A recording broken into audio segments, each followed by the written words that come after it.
You're listening to an Ono Media podcast. Hey everybody, and welcome back to the Into the Dark podcast. I'm your host, Payton Moreland. So glad you are here listening. I'm glad that you were able to turn this on today and hopefully feel a little bit of whatever this podcast gives you. Curiosity, peace, whatever it may be. For my 10 seconds today, I wanted to talk about someone who actually, well, I guess it's a company, Nature Well. They do a lot of lip products, basically all different kind of skin makeup products. Again, it's called Nature Well. And I was checking them out, and a girl who works there named Cam reached out, and she actually listens to the podcast. And so I did basically like an order with Nature Well, and when it got sent, Cam had written a note inside, and it was just so heartfelt and sweet. And honestly, like reading it made me tear up. She just talked about like how she'd been listening to the podcast Murder with My Husband since 2021 and Into the Dark, and how it's just been like a safe space for her and a community throughout all these years. And I know that these years have been tough. I know that life is currently tough. I know that it's not always fun to exist right now, to be honest. But I think it is so cool that I get to be a part of something that like lets us escape from that for just a little bit, because I don't think anyone can be living in that full time.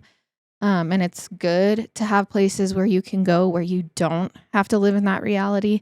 And so I'm just so honored that I get to be a part of that with all of you, and that I get to do that more often, honestly, than you guys do daily, by being a part of these shows and working on them. And so thank you for making that possible for me. And I'm also so glad that you are here being a part of it. And I don't know, I'm just glad that we all have each other during times like this, and that we all have these shows to kind of rely on and turn to and ground in. So thank you so much for listening, Cam. Thank you so much for your sweet note. I'm so excited to try the Nature Well products. I will probably be using them whenever I get ready on my live over on Twitch. So if you want to check that out, links are everywhere. But yeah, that is my 10 seconds. And that takes us right over to today's episode. Just a trigger warning before we get into the episode, it does include discussions of suicide, so please listen with care. Now, everyone needs a community. What was I just talking about? Literally everybody, even those of us who aren't outgoing or who may not consider ourselves to be a people person. And while it's true that many of us are introverted, shy, or otherwise prefer to keep to ourselves, it's still not good to be completely isolated. Even if it's just one or two good friends, or a significant other, or a family member, or a show, you need somebody in your life. And science backs this up. Loneliness is physically bad for your health. Socially isolated people are more likely to experience heart disease, diabetes, stroke, and mental health issues, including dementia. All of my case sources are linked. Plus, if you feel like you don't have other people in your life, you're much more likely to adopt unhealthy habits, including alcohol abuse, smoking. All of this to say, it is good to have trusted family members, friends, and acquaintances. That's one of the reasons why the coronavirus lockdown was so difficult for so many people. If you're not allowed to leave your home, and if you live alone, it doesn't take long before you are starved for a human connection. Even if you have roommates or family members who are sheltering at home with you, it's not practical to expect one or two people to be your entire social circle. We need others. We need to leave the house. And without this, it's only a matter of time before issues start to pop up. The pandemic was really bad for people's physical and mental health worldwide. And the shelter at home period was especially difficult on children and teenagers. Young people who were still growing and learning. They were still figuring out who they were and how they wanted to relate to one another. That's a time in your life where it is crucial to have a strong support network.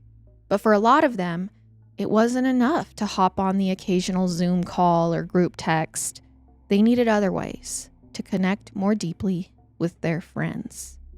And this was true for an 18-year-old boy who lived in Flower Mound, Texas.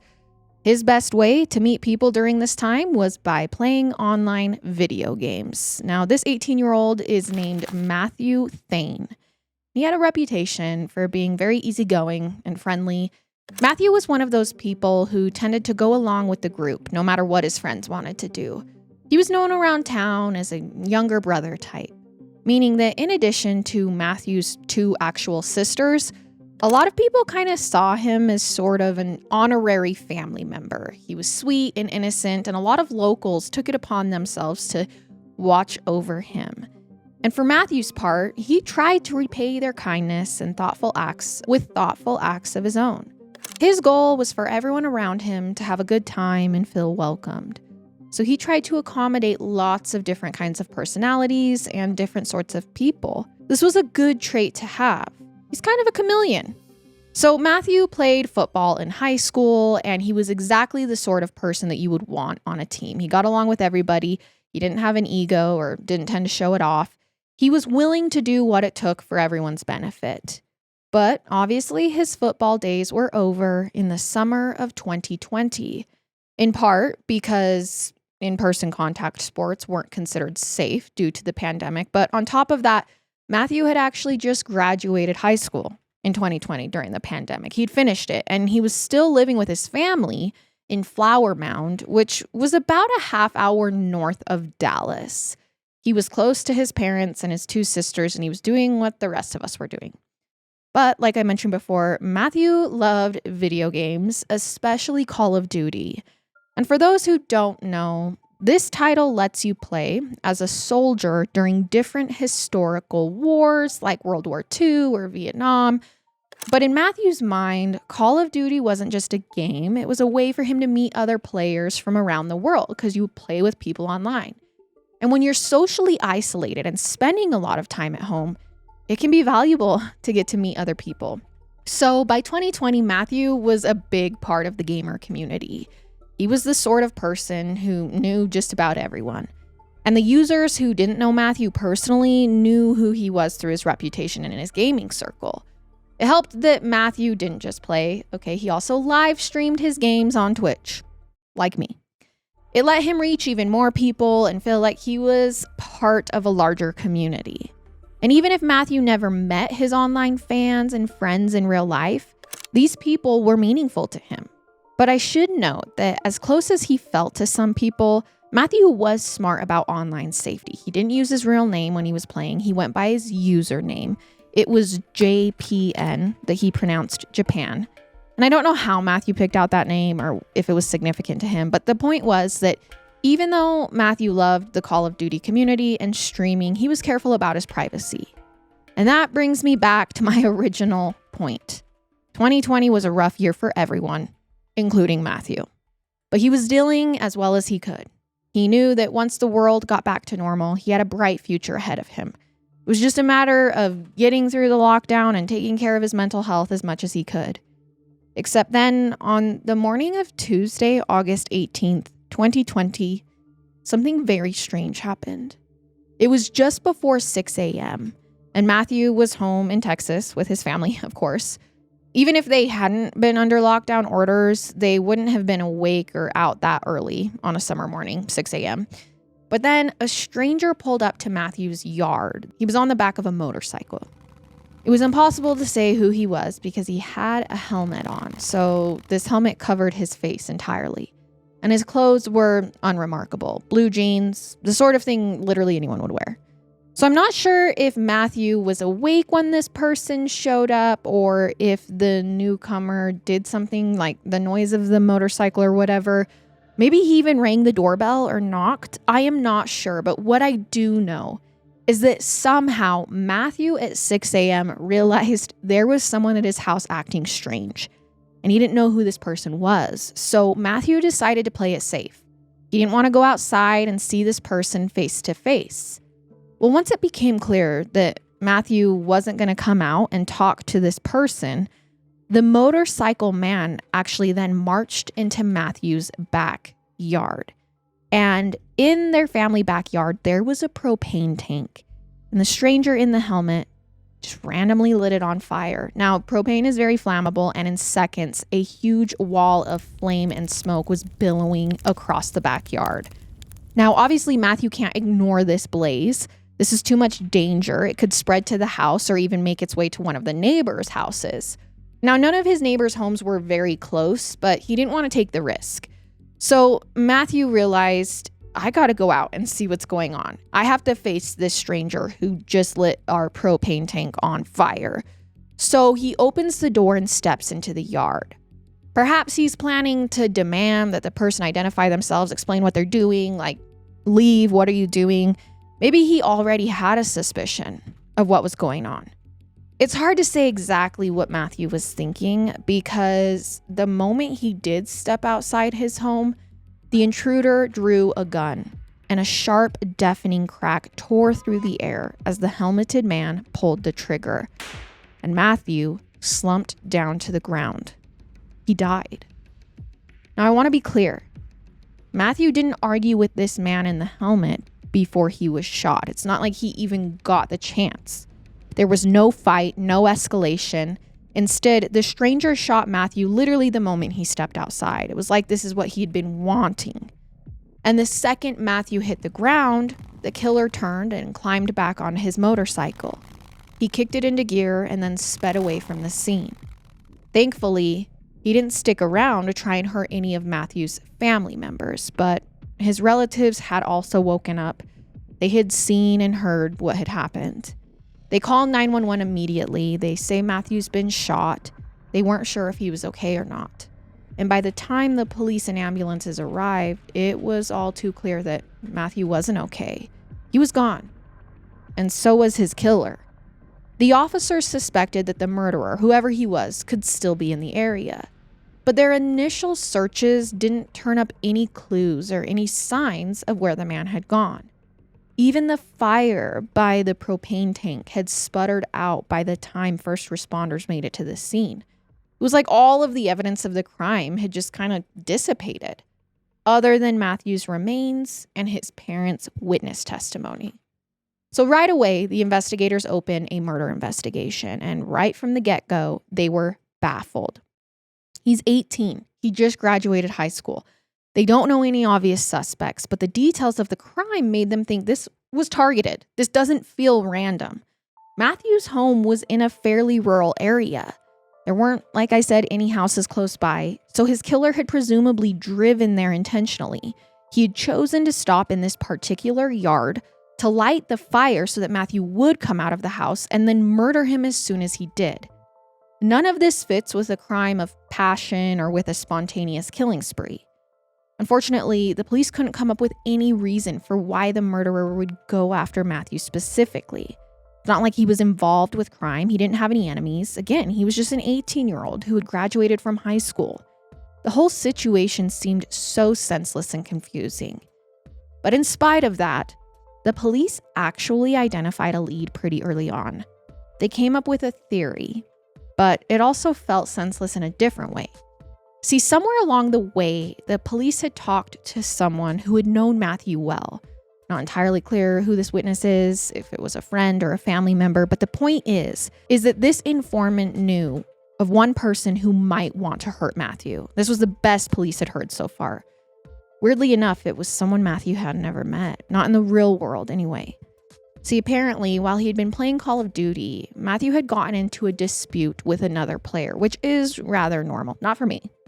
It had gotten heated enough that Matthew had been talking to his real-life friends and relatives about it. And I know, it seemed highly unlikely that a complete stranger on the internet might be driven to murder someone over Call of Duty. But it was the only possible suspect that witnesses could think of and that police had heard. So the police went through Matthew's gaming account and all of the information they could find about his online life. And sure enough, he had been fighting a lot with another user. It wasn't just one fight. So that person becomes the police's one and only suspect. He was a 23-year-old man named Alexander Frank Barrow. And get this, not only had Alexander never met Matthew, he didn't even live in the area. He had grown up in Pleasanton, California, which was 1,700 miles away from Matthew's home. And as near as anyone could tell, he seemed pretty normal, just an ordinary young man. He was an athlete who had played soccer in elementary school. He was a cross-country runner in high school. He graduated in 2015 and then stayed close to his family afterward. He had friends. He enjoyed playing video games, all of which are pretty normal activities for a young adult. He didn't come across as a killer. The problem was that at this point, Alexander was their only suspect, and he wasn't a very solid one, mainly because the police still didn't know what the motive was. It's hard to believe that anyone would kill a stranger over some arguments over a video game. There had to be more to the story. Still, the investigators didn't have any other leads, so they decided to look into Alexander, unlikely as this theory must have felt. In a matter of hours, they had secured a warrant for his phone records. They told a shocking and saddening story. Because, of course, his mobile had tracked all of his movements over the past few days. It's going to be pretty obvious. And the location data showed Alexander left his home in California early in the morning on the day before Matthew's murder. After that, he stayed on his motorcycle for the next 25 hours. He hadn't stopped for other than gas, restroom breaks, and quick pauses. Other than that, he had gone straight to Matthew's house. Alexander's phone showed that he was there right at the time of the attack. And then, immediately after the murder, he got back on his bike and drove directly back home to California. Again, his only stops had been very brief. Quick visits to gas stations, rest stops. This is all to say that their number one suspect had driven roughly 50 hours and covered almost 3,000 miles in the course of about 2.5 days. Roughly 72 hours had passed total between the time when Alexander left his home before the murder and then when he got back. Now, obviously the good news at this point is that the police are on the right trail. Alexander's looking extremely suspicious now that they have this physical evidence. And the investigators didn't need to wonder where he'd fled because the phone showed him back in Pleasanton, California. So the Texas police connected with investigators in California who helped them secure a search warrant. And to be clear, at this point, they still weren't trying to arrest Alexander or even bring him in for questioning. They just wanted to see where he was, locate him, look around his home, see if they could find any more evidence before moving forward, particularly anything that might speak to motive. They're trying to put the whole story together. And by 11 p.m. on Wednesday, August 19th, just a day and a half after Matthew's murder, a team of police officers had assembled outside of Alexander's house. They knocked on the door in California, but Alexander refused to answer. Same thing happened when they tried the doorbell. Now, in fairness, it was pretty late at night, but the police were confident that Alexander wasn't sleeping through their visit. They were being very loud. In fact, he did actually eventually come to the door, but not to open it.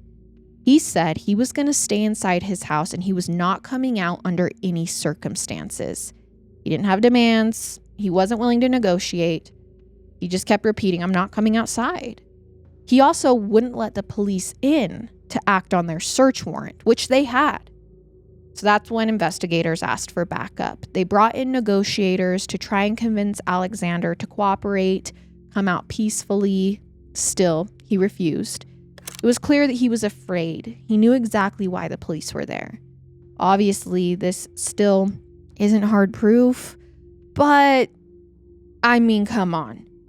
When he still insisted on staying inside, finally a SWAT team assembled. They were prepared to force their way through the door. Now, first, they issued more warnings, telling Alexander that he's running out of time, just do this peacefully. And that's when he made a choice. He still didn't come outside, but the police heard the distinctive sound of a gunshot coming from inside the home. Obviously, officers rush inside, but it's too late. Alexander was lying on the ground, bleeding from an injury that was clearly self-inflicted. It was clear he couldn't be saved, so the police declared him dead on arrival by suicide. And obviously, if you listen to a lot of true crime, you know this happens sometimes. Some people do take their own lives rather than face arrest, a potential conviction. I've covered other cases before that end this exact way. The timing of Alexander's death mostly confirmed the investigators' suspicions that he was the killer. After all, if he was innocent, he probably wouldn't have felt so hopeless and like he needed to do something so permanent. The problem was that the officers now really still don't know why he had killed Matthew. He hadn't left behind a note to explain, and of course it's too late to interrogate him. But the detectives were still able to investigate the scene and gather more evidence. And when they got into his game console, they learned more about Alexander's interactions with Matthew, and it was pretty clear that Alexander had been obsessed with him. In fact, their interactions had been a lot more hostile than police had initially suspected. It confirmed for them that this online feud was pretty intense, maybe even intense enough that Alexander was willing to kill over it. And I want to pause and unpack that because everyone gets angry. Everyone gets into the occasional argument with a stranger. And sometimes people can get furious enough to become violent. But usually, if you resist the impulse to lash out in that moment, the anger fades pretty quickly. A situation that feels outrageous in the morning might be easier to deal with in the afternoon or the evening. You go to bed angry at night, sometimes you wake up feeling better. But that wasn't the case for Alexander. And I don't know the exact details about this online feud with Matthew, other than that it did involve the Call of Duty game. However, almost by definition, that means their argument was low stakes. If it's just about a game, it doesn't make a huge difference in the scheme of things. But Alexander was so enraged about their feud that he had obviously decided to kill Matthew. So, he had started this process by finding Matthew's real name and address. Because remember, Matthew goes by JPN. It's not like he was publicly advertising his identity. He was using a fake name. So to this day, the police haven't disclosed exactly how Alexander figured out the address and the name. It's not like they were friends and then feuded. At best, they were acquaintances before their fight. So it sounds unlikely to me that Matthew would have even told Alexander where he lived or his real name or how to find him. It's possible that maybe Alexander hacked Matthew's account to learn his information, or maybe he pieced the truth together from casual comments Matthew had made. Sometimes we do accidentally reveal more about our private lives than we mean to. The point is that it couldn't have been easy to track Matthew down, but the whole time that Alexander was looking for information, he was still focused on his murderous goal.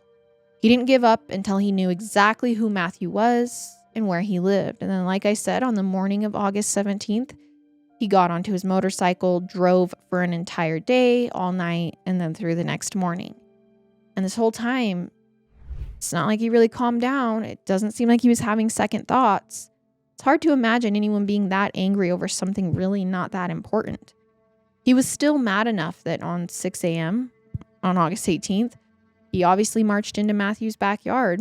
I want to know, Alexander hasn't slept in a day, but he blinked away his fatigue long enough to set that fire, wait for Matthew to come out, and then shoot him. And then, as the phone records show, he drove back home. He got to his house just a few hours before the police showed up, and then he died by suicide. Now, I'm not a trained psychologist, and I'm really not in a position to speculate on Matthew's mental health, but I do think it's safe to say that the murder was not just over a game. There had to be other factors going on. Something else fueled those 72 hours of rage, especially because this crime fits into a larger pattern. See, in the summer of 2020, the murder rate in the United States was the highest that it had been in decades. Evidence shows that people began committing way more homicides than usual starting around April of that year. And the rate doesn't start going down until 2023. So, based on the timing, some experts think that people overall were just more stressed, more violent because of tension around COVID, the political climate, and lockdowns. Like I mentioned before, community is important. Healthy relationships help people make good choices that can also help improve their mental health. Well, when people, especially young men and teen boys, didn't have jobs or in-person school to keep them busy, and when they didn't have friends to give them healthy outlets to deal with their stress, a small number of them came to act out in violent ways. Maybe that was true of Alexander. I don't know much about what his life was like before Matthew's murder. It's hard to say if he ever really had violent tendencies before 2020, or if this was something that bubbled to the surface very suddenly, like it seemed to do with a lot of people, if you look at statistics. But it's safe to assume that the shelter-at-home orders were tough on him because they were pretty tough on everyone. And Alexander wasn't the only one whose life changed because of the pandemic. I mean, it put Matthew on a collision course with his killer. So I have to wonder, if Matthew hadn't been sheltering at home, would he have spent so much time playing Call of Duty and streaming? Is it possible he might not even have ever met Alexander and this whole crime would have been avoided? Or was Alexander already disturbed and violent, and if it hadn't been Matthew, would he have found a different target to murder? It's difficult to say, but experts believe the nature of the internet can make ordinary interactions a lot more dangerous than they would be in real life. When you're looking at a screen instead of someone's face, it's easy to forget that the person you're talking to online, in fact, is a real human being. After all, you don't know much about the individuals you meet on the web. You only know what they choose to share with you, assuming that everything they say is true. So if someone online offends you or makes you angry, it is easy to fly into a rage. You might treat internet strangers a lot worse than you ever would anyone in real life. We've obviously seen comment threads and social media discussions that are full of verbal abuse and bad behavior, and that's bad enough. But most people don't escalate to physical violence or bring these disagreements into their offline life. Still, it does happen occasionally. Experts say that there is a clear link between social media usage and violent crime. Sometimes people find unsettling content on the web and try to recreate it. Other times they'll connect with people who encourage their worst impulses and provoke them to do horrible things. I mean, it's not that Instagram, TikTok, or Twitter, or, Reddit, all of these places turn people into killers. Obviously, murder existed before the internet, and it would still exist even if the web completely disappeared tomorrow. But the hostility and divisiveness you encounter online does affect you. And if you're already stressed and angry due to other factors in your life, like 2020, this online toxicity can add more negativity to your life. And it might be enough to push someone over the edge. And maybe that's what happened with Alexander. He could have been in a dark place that only became worse because of the situation he was in. Which is tragic because there are a lot of people who turn to the internet for a feeling of community and support. We were literally just talking about this in my 10 seconds. Some folks struggle to connect with other people in real life, but online forums and social media groups provide an easy way for them to find like-minded people who will accept them for who they are. And it's so sad and also ironic that the internet can represent acceptance and love for so many people. It can be a good place, and it can also be deadly for others. Turn them into the worst versions of themselves. Now, clearly, this is a complicated discussion with a lot of shades of gray. It's worth covering, but as I do so, I want to be clear. I am not sharing these statistics to try and excuse Alexander or to imply that he wasn't responsible for his own actions. He was. Instead, I'm commenting on the fact that human behavior is complicated. We make our own decisions, but we're also influenced by tons of factors that we're usually not consciously aware of. Childhood trauma, the people around us, the internet, the media we're taking in. That's true for killers and for their victims. I'm sure Matthew never imagined that his love of Call of Duty would maybe lead to his death. His family struggled to make sense of what had happened. It was so sudden and senseless. It's hard to wrap your mind around, even in the best of circumstances. Not to mention when you're grieving in the midst of all the chaos. A friend organized a GoFundMe in Matthew's honor, and through it they raised $26,000 to help cover the funeral costs. This was more than the fundraiser originally asked for. In fact, the person who had set up the page kept raising the target goal because of the outpouring of support they were receiving. On the site, you can see people writing kind comments about Matthew and the light he brought into their lives. These included people who had known him in real life and those who had actually connected with him online. And because his story made headlines across the United States, there were a lot of complete strangers visiting his page too. They wrote about how sad they were that a young, gentle person who brought so much joy into people's lives, who died so senselessly. Now, I can't ignore the irony here. GoFundMe and similar websites wouldn't exist without the internet. A lot of people who commented were fans of his from the internet. Just goes to show online community isn't all good or all bad. It's not something we need to be afraid of, but we should still be careful, try to navigate it in a safe way. Because it doesn't matter whether you're talking to someone face to face or over a chat screen, people are people. Some are good, some are bad, some are dangerous. But we all need someone in our lives, even if our relationships always come with a bit of risk. Find your community online. Find the good, find the positive, but also question the media you're taking in. If you feel this massive amount of negativity around you, just check what you're doing online. It really does impact us more than we know. And that was the case for today's episode. Thank you so much for diving into the dark with me today online, and I will see you next time with another case. Goodbye.